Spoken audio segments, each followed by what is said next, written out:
Hey guys, this is Tracy with Anarchy Lane, and we are reviewing Chapter 36 from the New Confession of Economic Hitman by John Parkes. If you don't buy any of the book this year, I would say buy this one.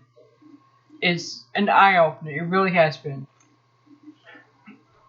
Now, in this one, Ecuador Rebels, well, what's called rebels, basically, the citizens of Ecuador was protesting against big oil companies because a lot of their wildlife started disappearing, and a lot of the indigenous people were barely existing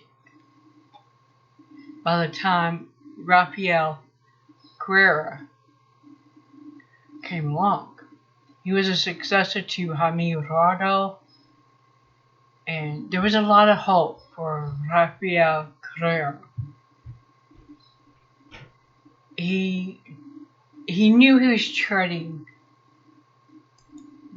very, shall we say, troublesome waters. He knew what happened to the last guy before him.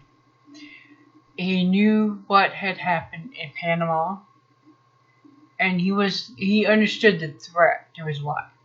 He also understood something had to be done because there was wildlife going missing, that was just disappearing, and the Amazon desert forest that had been a beautiful, very beautiful place was becoming just an absolute shithole of sludge because of the oil companies.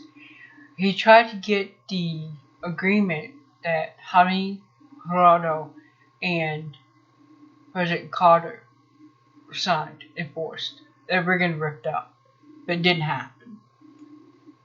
Now, it's important you remember the name Rafael Correa, because you're going to hear that name again later on. And you may hear people yelling in my hallway because you got people moving. And I live in a building with crazy fucking people. I will see you guys later.